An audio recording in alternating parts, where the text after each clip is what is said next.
की वजह से डेफिनेटली पॉसिबिलिटी है कि आप कर सको, तो मैं थोड़ा बहुत गुनगुना लेती हूँ।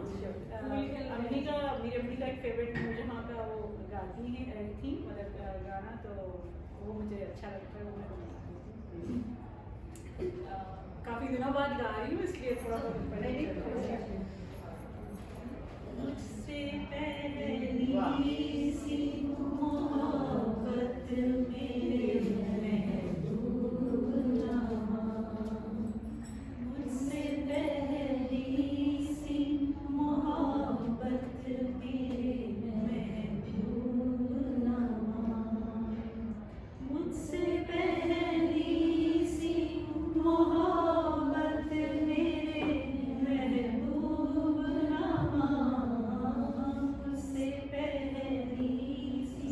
मोहब्बत मेरे महबूब मैंने समझा था